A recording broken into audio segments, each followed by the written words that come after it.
अस्सलाम वालेकुम नाज़रीन, आप देख रहे हैं प्रोग्राम पुकार और मैं हूं आपके साथ हनीला असलम।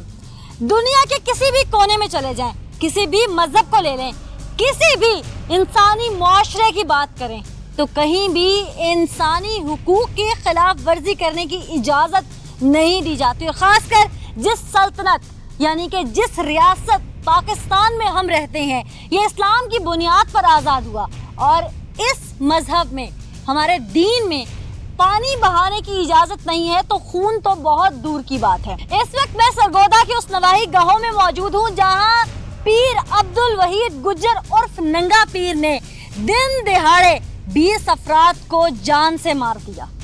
जान से मारा किसी आम तरीके से नहीं, बल्कि खंजर के वार कर करके उनको बरहना करके मर्दो ख्वातीन को लहू लुहान किया।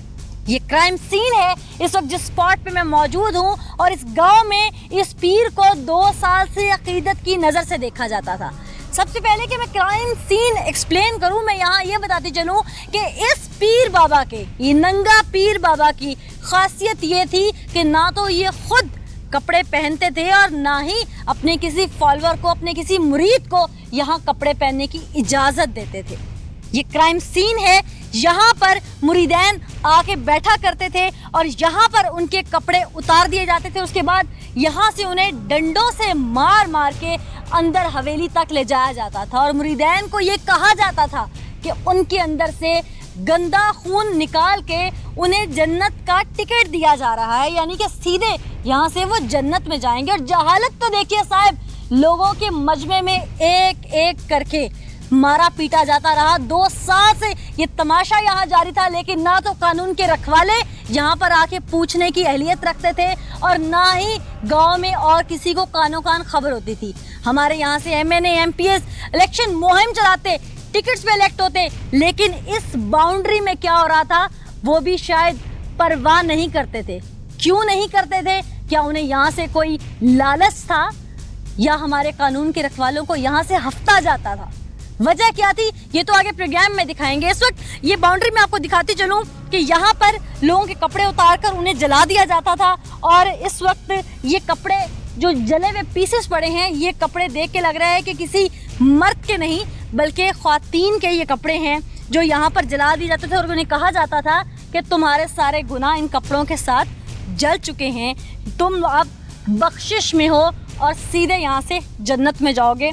ये ढेर कपड़ों का यहाँ जलाया जाता था, यहाँ दिया जलाया जाता था और ये अपनी तरफ से मेंबर नुमा जगह बनाई हुई थी जहाँ खड़े होकर पीर साहब खिताब भी शायद करते थे। अब दूसरा सवाल रहा कि यहाँ से मार के जब लोगों को अंदर लेके जाया जाता था तो ये क्राइम सीन है और अभी भी यहाँ पे, क्योंकि ये मिट्टी है और जज़ब हो चुका है खून, लेकिन खून के धब्बे अभी भी मौजूद हैं जगह जगह। ये मेरे कैमरामैन दिखा सकते हैं। और यहाँ से खंजरों के वार से और डंडे से लोगों के सरों पे डंडा मार के उन्हें यहाँ से जख्मी हालत में घसीट घसीट के अंदर ले जाया जाता था। वहां जाकर उनके साथ क्या सुलूक होता था वो भी आपको अंदर चल के दिखाते हैं।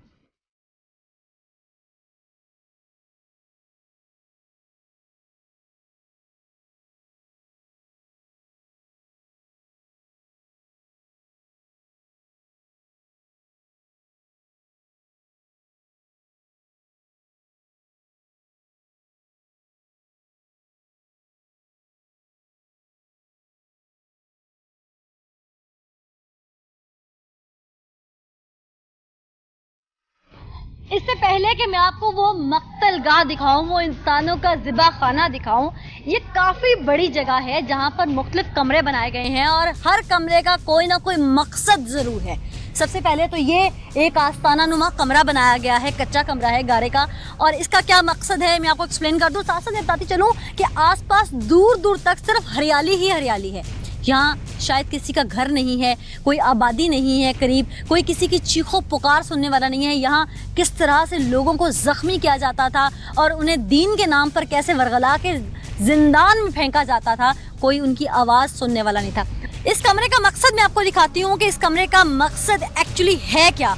ये कमरा दम दरूद, नाम निहाद दम दरूद जो बाबा जी यहाँ पे करते थे उसके लिए इस्तेमाल किया जाता था। और यहाँ पर ये कॉपीज़ वगैरह भी रखी जाती थी जिनमें शायद तावीज़ या जो भी उनका कुछ चिला था वो काट कर देते थे। अब आगे आगे चलते हैं और दिखाते हैं कि इस कमरे में और ऐसी कौन कौन सी चीज़ यहाँ मौजूद थी और यहाँ पर क्या किया जाता था, क्योंकि ये भी कहा जाता है कि बाबा जी यहाँ पर लोगों को दम दरूद के साथ साथ शायद अद्वियात भी देते थे, और यकीनन ये अद्वियात भी यहाँ मौजूद हैं और ये कोई मेडिसिन गोलियाँ हैं जो कि यहाँ मौजूद हैं, टैबलेट्स, और इसके ऊपर जो है जो चीज़ मेंशन है और उससे ये साफ जाहिर हो रहा है कि अद्वियात जो हैं वो नशे के लिए इस्तेमाल की जाती थी, जो कि इस वक्त मेरे कैमरामैन भी आपको दिखा देते हैं।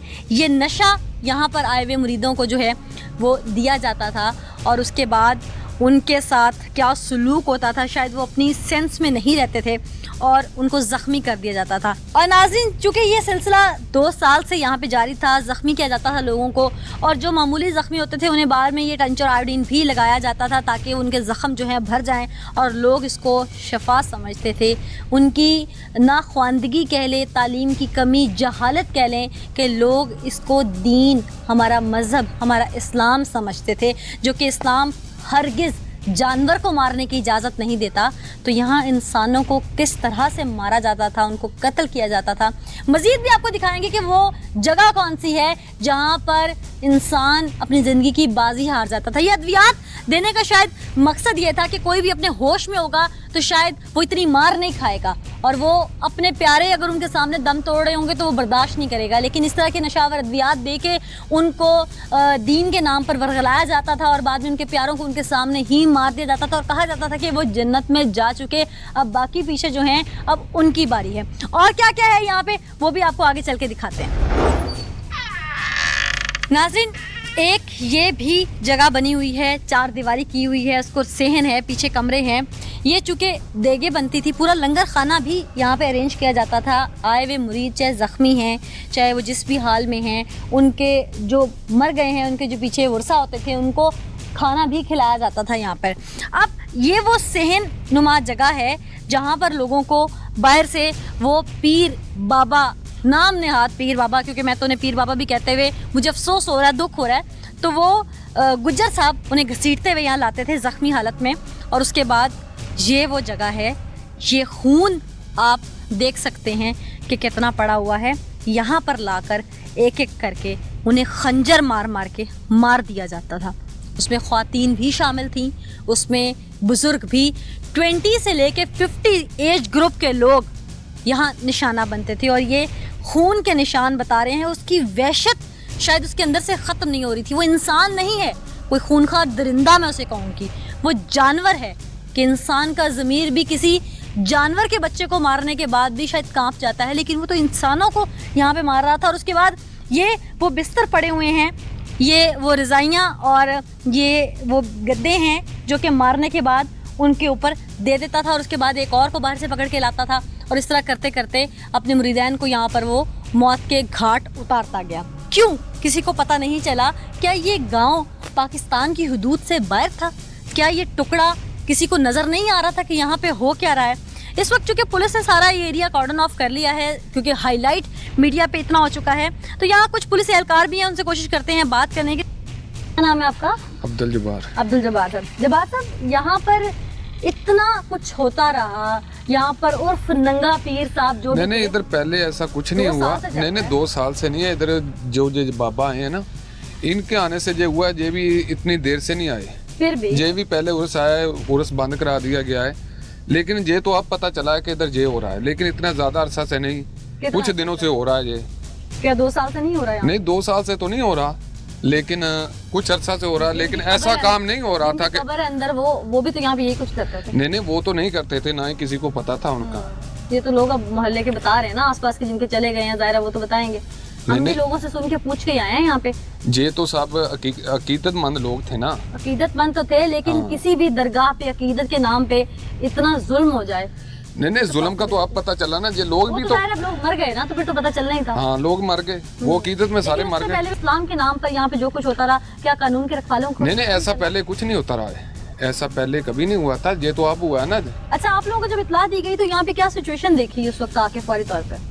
जब हम इधर आए हैं तो पता चला कि इधर कुछ बॉडी पड़ी है, तो हम इधर आए हैं तो इधर कुछ लाशें पड़ी थी 3-4, फिर अंदर गए हैं 3-4 अंदर पड़ी थी। अच्छा, हाँ, तो अंदर कौन ले लेके जाता था? वही पीर, वही मरीज थे सब। अच्छा, ख्वातीन भी थी? खवातीन की लाशें भी थी, 3-4 खवातीन की लाशें पड़ी थी, बाकी मर्द हजरात की लाशें पड़ी थी। क्या बिल्कुल लाशें जो थी वो एक दूसरे के ऊपर पड़ी थी। अच्छा, एक दूसरे के ऊपर? एक दूसरे के ऊपर। तो ज्यादातर खंजर के वार किधर किए हुए थे? उनके सीनों में किए हुए थे? कहाँ किए? नहीं, खंजर के मुख्तलिफ वार थे, ज्यादातर डंडों के वार थे। अच्छा। हाँ, डंडों और सोटों के वार थे, सर में वार थे। हाँ। लेकिन ज्यादा वार डंडों के थे। सही। तो कुछ लोग यहाँ पे, क्या आप लोगों को ऐसे भी मिले जो जख्मी थे उस वक्त, उनकी सांसें चल रही थी? नहीं, एक ही था जख्मी, उसको फौरी वो अस्पताल ले गए। वो भी कोई औरत थी। तो लगभग कितनी डेड बॉडीज आपको फौरी वहाँ से मिल गई? तकरीबन 18-19 थी। 18-19। और किसी की डेथ हॉस्पिटल में जाके भी हुई? नहीं, हॉस्पिटल में तो नहीं हुई किसी की डेथ, बस यहाँ पे जितनी डेथ हो चुकी इधर ही हुई थी। ठीक। नाज़रीन, ये चूंकि पुलिस मौके पे पहुंची थी और यहाँ पर जितनी डेड बॉडीज उस वक्त मिली वो पुलिस ने फौरी तौर पर जो है पोस्टमार्टम के लिए भी भेज दी। यकीनन कानूनी कार्रवाई को आगे बढ़ाया गया। अब चूंकि उस कमरे का भी हम रुख करेंगे कि जहाँ पर इनके कपड़े उतारे जाते थे, ख्वातीन को बरहना किया जाता था, उनकी इज्जतों को तार तार किया जाता था, वहाँ चल के देखते हैं कि वहाँ पे और क्या मिलता है हमें।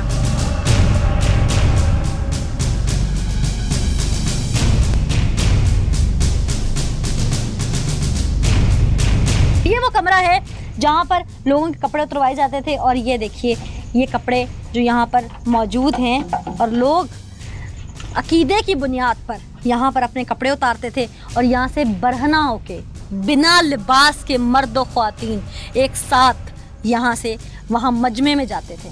यानी कि किसी के तन पे भी कोई कपड़ा मौजूद नहीं होता था। यहाँ से कितने कपड़े मैं दिखाऊं, मेरा ख्याल है बहुत ज़्यादा मौजूद हैं और ये शायद बोरियों में भी मौजूद होंगे। अब यहाँ से उन लोगों की जानिब चलेंगे जो बाल बाल बच गए, जो मुरीद थे, जो मुरीद नहीं रहे, उनकी फैमिलीज, ज़ख्मियों से भी कोशिश करेंगे बात करें ताकि हक़ाइक़ आज टीम पुकार अपने नाज़रीन को दिखाए। हमेशा की तरह हमने कोशिश की है कि हम सच से पर्दा उठाएं। वो लोग, उनकी फैमिलीज क्या कहती हैं, वो लोग जो बच गए, जिनको फ़ोन कॉल की गई उस दिन यहाँ से लेकिन वो किसी मजबूरी के तहत नहीं आ सके, उनका अब क्या मानना है? क्या अभी भी अकल से पर्दा उठा या अभी भी उनकी अकल के ऊपर उसी तरह पर्दा बरकरार है? अपनों को खोने का दुख है या शायद अपने बाबा के अरेस्ट होने का दुख है? ये तो चल के उन फैमिली से बात करते हैं कि वो अब क्या कहते हैं। नाज़रीन, इस वक्त हम उन फैमिलीज के यहाँ घर में मौजूद हैं जिन्होंने अपने प्यारों को इस साने में खोया है। ये मुरीद भी हैं और इस वक्त सोगवार भी यहाँ मौजूद हैं। इन्हीं से जानते हैं कि ये सारा माजरा क्या था, क्योंकि ये फॉलोअर थे तो ये वो इनके पीर थे, तो ये सारा हुआ किस तरह से, इन्हीं से बात करते हैं। अस्सलाम वालेकुम जी। वालेकुम अस्सलाम। क्या नाम है आपका? खालिद परवेज। खालिद परवेज साहब। खालिद परवेज साहब, आप तो मुरीद थे इन पीर बाबा के? इनके नहीं थे, जो इनसे बड़े थे ना। अच्छा। चौरी अली में सरकार, उनके मुरीद थे। ये जो नाच गाना वहाँ चलता था सारा, ये क्या था? कोई पीर ऐसे तो नहीं करता? कभी कभार तो कर ही लेते थे। क्या नाच गाना? हाँ, नाच गाना भी। दीन में नाच गाना कहाँ होता है? दीन में नहीं, वो वैसे दूसरी एंजॉय करने के लिए कभी कभार हो ही जाता है। अच्छा, एंजॉय पीर साहब एंजॉय करते हैं? पीर साहब नहीं, को मुरीदों का दिल चाहे तो वो कर ही दे। तो कपड़े जो उतारना, नहीं, कपड़े नहीं, मैं इतने देख के आई हूँ। वो तो उधर की बात है ना, इधर नहीं तारे। नहीं, तो मैं वही पूछ रही हूँ, वहाँ जो कपड़े उतारना, ये क्या सिस्टम क्या था ये सारा?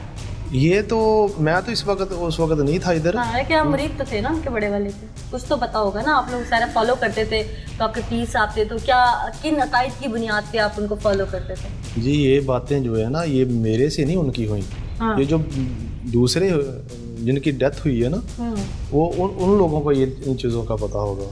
आपको कुछ नहीं पता? नहीं, मुझे नहीं। आपके सामने कुछ भी नहीं हुआ? नहीं, तो किन बुनियादों पे फॉलो करते थे वैसे? उनका क्या होता था? ज़्यादातर आप लोगों को तलकीन किस चीज़ की करते थे? तलकीन तो जब कोई 5-7 साल पहले, 8 साल पहले तक तो ठीक रहे हैं वो। उसके बाद फिर एक महीना डेढ़ हुआ है कि ऐसी इसकी चेंजिंग आई है इसमें। अच्छा, और भी लोग मौजूद हैं यहाँ पे। अस्सलाम वालेकुम जी। हाँ, मैं भी ना चाचा है जी। आप चाचा हैं इनके? आपकी फैमिली के टोटल कितने लोग गए हैं? 6 बहुत हो गए हैं। 6 लोग 6 लोग दुनिया से चले गए। 3 मेरे भतीजे, अच्छा। 2 भतीजियाँ और एक 9 समझ लो।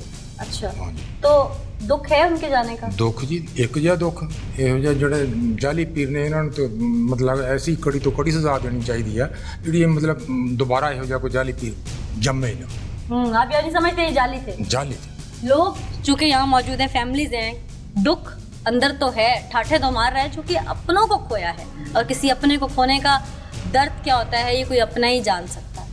जिस तरह से डंडे उनके सर पे मारे गए, उन मासूमों का कसूर क्या था कि वो सिर्फ फॉलोवर थे, वो जाते थे वहाँ पर, उनको नशावर अद्वियात दी जाती थी, उसके बाद उनके साथ जो सलूक होता था वो शायद पहले वक्तों में बादशाहों के, मुग़लों के दौर में भी शायद जिंदानों में कैदियों के साथ ये सलूक ना होता हो जो दिन दिहाड़े हमारी रियासत पाकिस्तान में, जहाँ पर मीडिया आज़ाद, जहाँ पे अदलिया आज़ाद, जहाँ पर ये सलूक हुआ।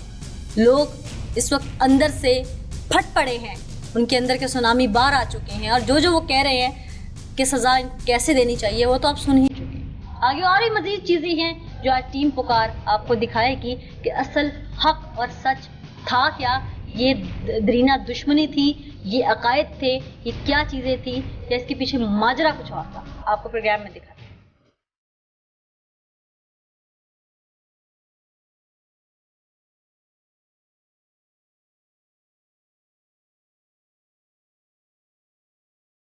इस वक्त नाज़रीन हम हॉस्पिटल में मौजूद हैं और यहाँ पर वो पेशेंट मौजूद हैं जो कि बैडली इंजर्ड हैं। उनके साथ वहाँ बीती क्या थी, हुआ क्या था, वो उन्हीं से जान लेते हैं इस वक्त उनकी कंडीशन क्या है। डॉक्टर से भी पूछेंगे, पहले उन्हीं से बात करते हैं। अस्सलाम वालेकुम। वालेकुम सलाम। आंटी क्या नाम है आपका? मरियम। मरियम। हुआ क्या वहाँ पे उस दिन? बस कोई समझ नहीं आई, किसी को भी नहीं इस बात का इल्म। जाते देखा क्या था वहाँ पे, हो क्या रहा था? जाते तो पता चलता ही है ना। जाते बैठे कुछ भी नहीं होया, बस गए सामने कमरे में बैठे। एक लड़का वो डीएसपी का, उसने सोटी मारी, उसका मारो, बस इतना वाक़या। एक डंडा आपको पड़ा जाते है, उसके बाद आपको नहीं पता? ना, नहीं पता। नाज़रीन और भी लोग हैं, इंजर्ड हैं, कोशिश करते हैं उनसे भी बात करें कि वहाँ पे उस दिन हुआ क्या। अस्सलाम वालेकुम। क्या नाम है आपका? काशिफ। काशिफ। काशिफ आप मुरीद थे वहाँ पे? कहाँ चोटें आई आपको? मेरी ये कमर पे और बैक, सर की बैक साइड पे। वहाँ पे देखा क्या जिस वक्त आप गए थे? मैंने कुछ भी नहीं देखा, मुझे तो लड़का गांव से लेके आया, उसने मुझे बुलाया वहाँ पे, तो कहता आओ दरबार पे चलें। मैं उसके साथ दरबार पे आया, तो वहाँ पे आया तो उसने मेरे सर में, जो खड़ा हुआ था वहाँ पे लड़का, उसने सर पे डंडा मारा। वो शदीद उसने मारने के बाद जब मैं बेहोश हो गया, उसने बोला ये मर गया, इसको फेंक दो। आपको आवाज़ आई है? जी, बेहोशी में सिर्फ इतनी ही सुनाई दी है। बेहोशी में आवाज़ आई कि नहीं बेहोशी में थे? फुल बेहोश था मैं। अच्छा, फिर आवाज़ चली गई आपको? जी, मुझे इतना सुनाई दिया कि ये मर गए, इसको फेंक दो। अच्छा, फिर उसके बाद कुछ और आवाज़ें सुनाई दी? अगर इतनी आवाज़ आई तो फिर पीछे से किसी और के आने की भी आई होगी आवाज़? और आवाज़ें कोई नहीं आई। नहीं आई? तो आपसे पहले भी वहाँ अंदर कोई लोग ऐसे पड़े हुए थे जो मरे हुए थे? जहाँ मुझे फेंका गया वहाँ पे पड़े हुए थे। कैसे पता? आप तो बेहोश थे। जब मैं होश में आया वहाँ से भागा ना। आप भागे वहाँ से? जी। अच्छा, पुलिस आ चुकी थी उस वक्त तक? नहीं, कोई नहीं आई थी। पुलिस नहीं आई थी, आप खुद ही भागे? जब मैं वहाँ पे पड़ा तो थोड़ी देर बाद मुझे होश आई, फिर मैंने इधर उधर देखा तो काफ़ी लोग पड़े हुए। पुलिस को इतला किया आपने? मेरे पास कुछ नहीं था। वहाँ से भाग के कहाँ गए? फिर वहाँ से मैं घिसटता निकला बाहर।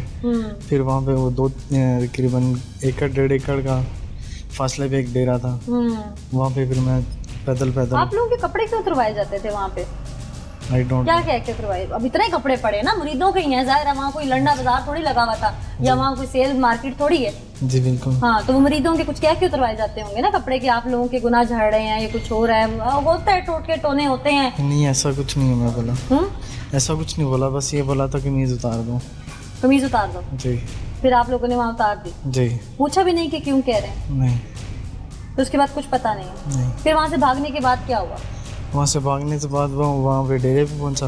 वहाँ से मैंने उनको बोला कि मेरे साथ शदीद तशद्दुद हुआ है। नाज़रीन, यहाँ पर हमारे साथ इस वक्त ये मौजूद हैं पेशेंट जिनसे हम बात कर रहे थे। इनके पाँव में जो है वो लगा रखा है, उन्होंने कड़ी भी लगा रखी है और ज़ख्मी भी हैं। अब वहाँ पे किसी ने कुछ नहीं देखा, ये इंसानी दिमाग मानने को तैयार नहीं है। और पेशेंट उनसे बात करते हैं। अस्सलाम वालेकुम।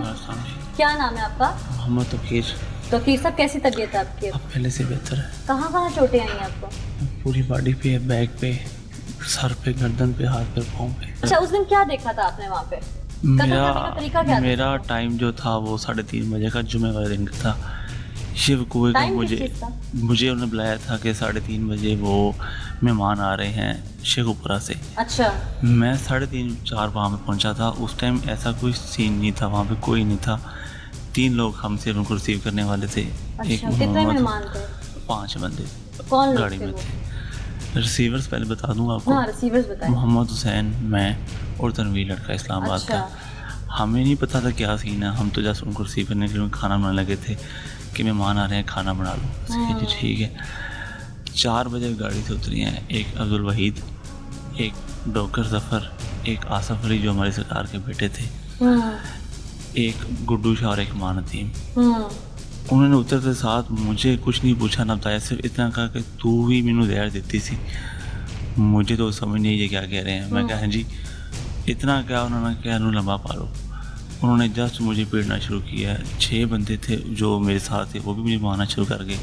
सबने मारना शुरू कर सबने दिया? आपके मारना शुरू, रिसीवर्स भी एक साथ? भी मेरे साथ नहीं था। अच्छा, मैंने ये हुक्म किसने दिया? वहीद साहब ने? जी वहीद ने। अच्छा। मैंने बताया कि जी मेरी सुन लो, मैं तो नहीं कुछ कराया, तुम क्यों मार रहे हो।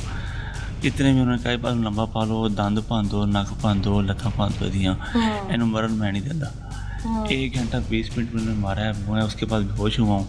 मैं जब गिरा हूँ तो इतना मुझे याद है, उन्होंने कहा इन्हू छोड़ दो, खाल उत्ते गुलजार ते इमरान नू फड़ लिया। ये 2 नाम मुझे याद है। जो वो कौन थे? एक तो हमारे चच्चू हैं बिल्कुल सामने, जिनका वो भट्टा है, दुनिया में नहीं है वो? नहीं है। एक इमरान जो मेरा दोस्त भी है, हमारा पीर भाई भी वो भी था, दुनिया में नहीं है? वो भी दुनिया में नहीं है। ये 2 का नाम सुना, उसके बाद ना मुझे होश थी, मुझे उन्होंने फेंका खारे पे।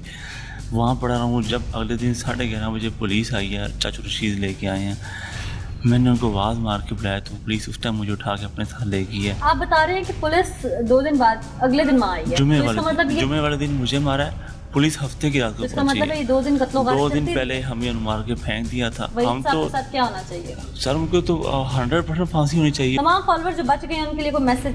बचे हम, जैसे अल्लाह पाक ने हमें ज़िंदगी दी है, हम बच गए, अल्लाह की तरफ से बचे हैं। उन्होंने हमें मार के फेंक दिया, था बाकियों से भी फरियाद है कि वो बच जाएं। नाज़रीन, ये तो वो पेशेंट्स हैं जिनको शायद अल्लाह पाक ने दूसरी ज़िंदगी दी है। अब डॉक्टर्स क्या कहते हैं, मेडिकल सिचुएशन इनकी क्या है, इन्हें किस कंडीशन में यहाँ लाया गया था?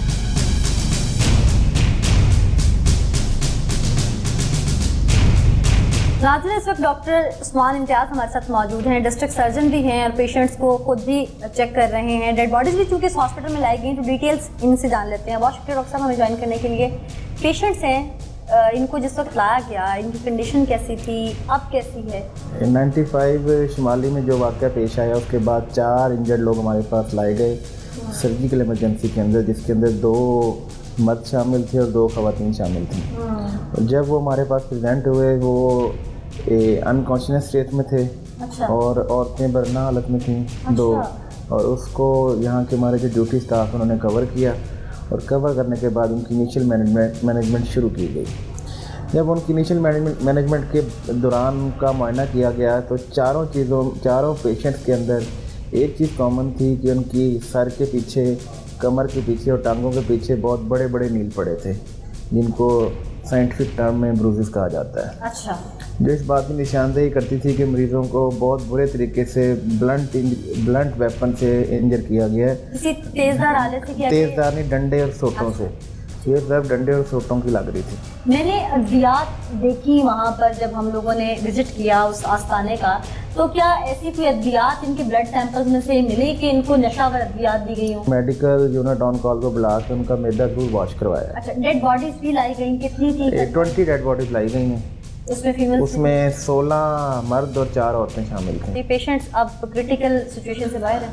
एक पेशेंट थोड़ा क्रिटिकल हो सकता है आने वाले दिनों में, जो मरीज में उसकी रीनल किडनी का काफ़ी ज़्यादा प्रॉब्लम है। बहुत शुक्रिया डॉक्टर साहब, आपने डिटेल्स हमसे शेयर की। नाज़रीन, पेशेंट्स की हालत क्या थी, किस तरह लाया गया, सफाकियत कैसे उन पर ढाई गई और किस कंडीशन में ज़िंदगी और मौत की जंग लड़ते हुए हॉस्पिटल तक वो आया और फिर मसीहाओं ने कैसे उन्हें बचाया है, तो आप सुन ही चुके हैं। एक ब्रेक लेंगे, तो हम एक ब्रेक के बाद बात करेंगे।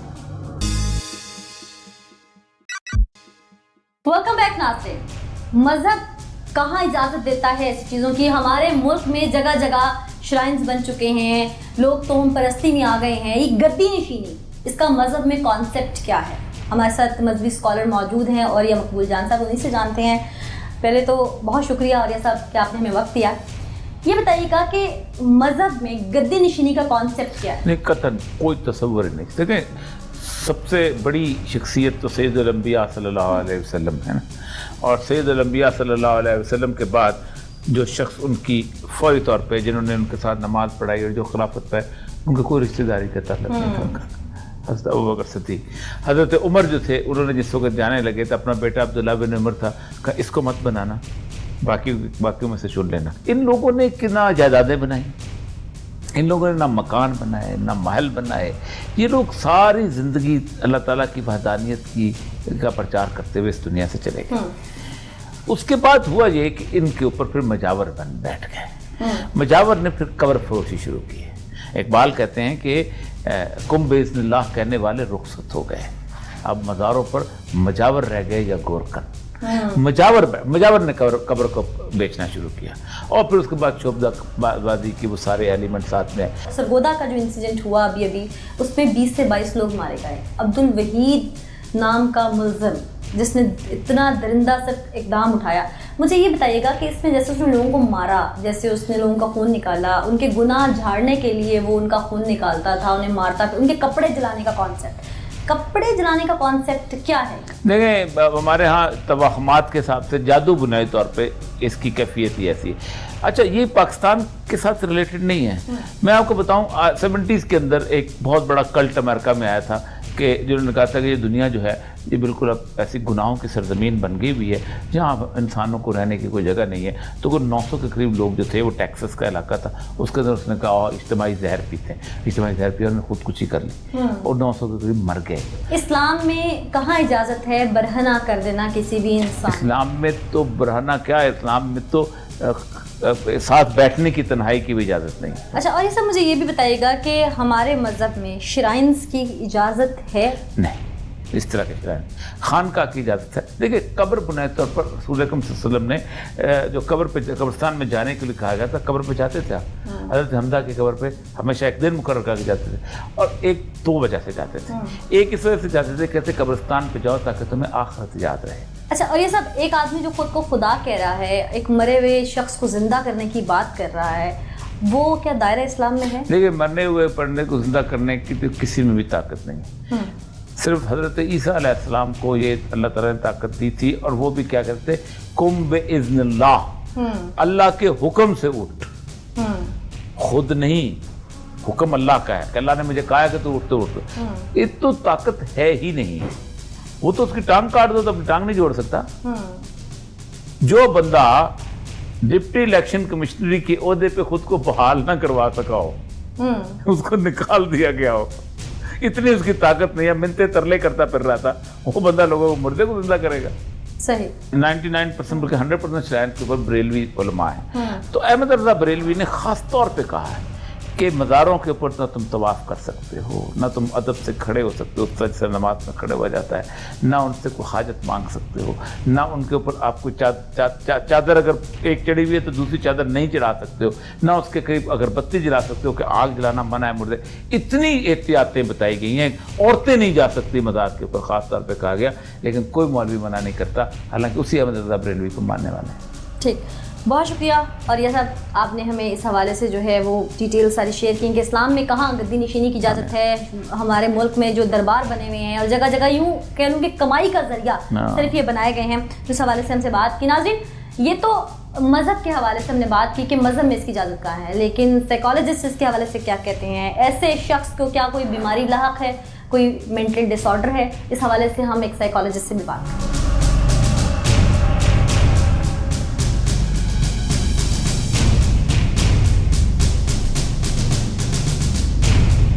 इस वक्त हमारे नफ्सियात जहांरा हमारे साथ मौजूद हैं, उनसे भी बात करेंगे, लेकिन पहले तो आपको वेलकम करूंगी जहांरा साहब प्रोग्राम में। उसके साथ एक फुटेज है, टीम पुकार के पास एक्सक्लूसिव फुटेज है, आप भी देख लीजिएगा, हमारे नाज़रीन भी देख लें कि मुलज़िम अब्दुल वहीद कहता क्या है, फिर उसकी दिमागी सूरत हाल क्या थी, ये तो हम बाद में इनसे बात करेंगे। पहले वो फुटेज देखिए। सर, गुस्सा है और आग बढ़ गया मैं, जैसे सलाद होता है, निचाल होता है। फिर मैंने एक को फाड़ कर एक डंडा काफी होता था, बड़ा सा डंडा फुट जाता, ऊपर बैठ दो बैठ जाओ ऊपर। सर, ये बच्चा था, मैं अगर बाहर था तो मैं मारता था, बच्चा फेंक देता था, 1-2 डंडे मार के बाद फेंक देता था, ये ड्राइवर ले जाता था। मैं तो गुस्से से आग मुझे तो जी चाहता था मैं मार दूँ इनको, मगर मैंने कहा मारूंगा तो मुझे पकड़ने के मारूंगा। अच्छा, ये आपको सबसे पहले शक कब पड़ा कि आपके मुर्शिद को भी इन्होंने जहर दिया? मुर्शिद ने मुझे खुद बताया था कि ये जहर देते हैं तेरे बच्चों को, मैं आखिरी साजिश तक लेके जाऊँगा, ठीक है बेटा मैं मत चला जाऊँगा लेकिन आखिरी साजिश पकड़ी जाएगी। वो मेरे मारने की आखिरी साजिश होती वो यहाँ पकड़ी जाएगी, बस रह जाओगे। आप जरा किस्सा ऐसे हंसी करिए, ठीक है हो जाएगा, आप इनसे वो बड़ा ठीक आदमी है, लेकिन आप इन खवातीन से किस्सा में इसने कैसे कैसे प्लानिंग की थी और लोगों को ठोका बोला कि कसम मैं तुम्हें फलां बुला दी, मैं तुम्हें कभी कुछ नहीं दूंगा, मैं गद्दी का मालिक हूँ, अगर तुमने ये बात बताई किसी और को जहर दो, मैं गद्दी का मालिक हूँ, मैं दूंगा तुम्हें। जहारा साहिबा, आपने भी देखी कि मुल्ज़िम अब्दुल वहीद किस तरह से बयान अभी भी दे रहा है और अभी भी उसका मानना ये है कि शायद वो लोगों को ज़िंदा कर सकता है। ऐसे इंसान की जो इस दरिंदगी पे आ जाए, उसकी ज़हनी कैफियत क्या समझती हैं आप? ये कोई इसको डिसऑर्डर है या कोई और रीज़न आपकी नज़र में है कि ये क्या कुछ हो सकता है? देखिए, सबसे पहली बात तो ये कि और रीज़न की तो क्वेश्चन ही नहीं पैदा होता है, क्योंकि जो उसने एक्शन हम उसका देख रहे हैं वो किसी भी अपने नॉर्मल शख्स से एक्सपेक्ट नहीं कर रहे होते, ठीक है। नॉर्मल तो हमें किसी भी जानवर को भी हमें हुक्म नहीं है इतनी अजियत देने का, अजियत दे के मारने का, और हम सोच भी नहीं सकते। दिखने में तो बिल्कुल नॉर्मल लगता है वो। देखिए, अपेरेंटली तो आप हम उसके साथ नहीं रहे, उसके लाइफस्टाइल से नहीं पता हमें, लेकिन बहरहाल अब वो क्योंकि जस्टिफाई करेगा चीज़ों को। और ये जो डिसऑर्डर है जैसे paranoid, he is a paranoid, he is a psychotic, ये वो चीज़ें हैं जो कि उसकी थॉट प्रोसेस होता है एक पूरा, जिसके बाद वो इतना बड़ा एक्शन लेता है। तो पैरानॉइड तो चलो इसको एक को समझ में आता है, लेकिन जो इसके फॉलोअर्स हैं वो भी क्या पैरानॉइड थे? क्योंकि वो एक दूसरे को, जहाँ तक हमने जब ये प्रोग्राम किया तो बहुत सारे इंकशाफात सामने आए कि वो लोग वहाँ पर ये प्रैक्टिस चलती रहती थी और अपने आप को जन्नत का टिकट दिलवाने के लिए और अपना जो खून ज़ाया करवाते थे वो जख्म की सूरत में होता था, वो उनके गुनाह झड़ते थे। तो क्या वो सारे फॉलोअर्स भी इतने लोग पैरानॉइड में इकट्ठे हो सकते हैं? एक्चुअली अनीला, अनफॉर्चुनेटली हमारी सोसाइटी में ये जो पीरी फकीरी का रुझान है ये बहुत पुराना है और ये बड़े सगीर पाको हिंद से चला आ रहा है, उससे भी बहुत पहले। और ये सूफीज़म और ये शराइन सिस्टम और ये फॉलोअर्स, पीरी मुरीदी, ये जो सारी चीज़ें हैं ये इतनी कॉमन है कि हम लोग एक रुतबा देते हैं, एक दर्जे पे समझते हैं अपने पीर को। और जो मुरीद है ना वो फिर he is bound to do everything जो भी उसके पीर के मुंह से निकल जाए। ऐसे लोगों का ट्रीटमेंट पॉसिबल है, थेरेपी है या मेडिसिन से? देखिए, डिपेंड करता है कि आप किस स्टेज पे बंदा पेशेंट आपको मिलता है। बर्थ होता है, डिपेंड करता है, इसके डिफरेंट रीजंस हैं, साइकोलॉजिकल रीजन, सोशल रीजंस भी हो सकती हैं, फिजिकल रीजंस भी हो सकती हैं, जेनेटिकली भी आ सकता है, ठीक है, फैमिली टू फैमिली शिफ्ट होता है ये। और ये किस स्टेज पे पकड़ा जाता है, जैसे ये अब्दुल वहीद का जो केस है तो इसमें तो मेडिसिन के बगैर इसका ट्रीटमेंट पॉसिबल नहीं है। एग्रेशन की लेवल है कोई? एग्रेशन तो बहुत बेसिक है इसमें। इस यहाँ पे तो ही इज अ साइकोटिक ना, ये तो कुछ भी कर सका, मतलब उसका सैनिटी लेवल बिल्कुल जीरो है, उसको अच्छे बुरे की पहचान नहीं है। बहुत शुक्रिया जहारा साहिबा, आपने ये जो डिटेल्स दी इस पेशेंट के हवाले से। नाज़रीन, सिर्फ हमारा मजहब नहीं, दुनिया का कोई भी मजहब उठा के देख लें, दुनिया के किसी कोने में भी चले जाएं, हमारे यूरोपियन कंट्रीज़ में चले जाएं, हमारी अमेरिकन कंट्रीज़ में चले जाएं, हमारे मिडिल ईस्ट में आ जाएं, किसी भी मुल्क में इंसानी हुकूक की खिलाफ वर्जी किसी मजहब में इजाज़त। टीम पुकार अपनी कोशिश जारी रखेगी कि हमारे मुल्क में, हमारे इस खूबसूरत से बागीचे में जिसको पाकिस्तान का नाम दे के हमने आज़ाद किया, यहाँ पर जो खिलते हुए फूल हैं उनको मसला जा रहा है, या जहाँ जहाँ पे कोई क्राइम हो रहा है, जहाँ पर सोशल इंजस्टिस हो रहा है, तो हम उसको रेस करते रहेंगे। आज के एपिसोड से मुझे नीला असलम को इजाज़त दीजिए, अगले एपिसोड में दोबारा हाजिर होंगे, तब तक के लिए अल्लाह ने के बाद।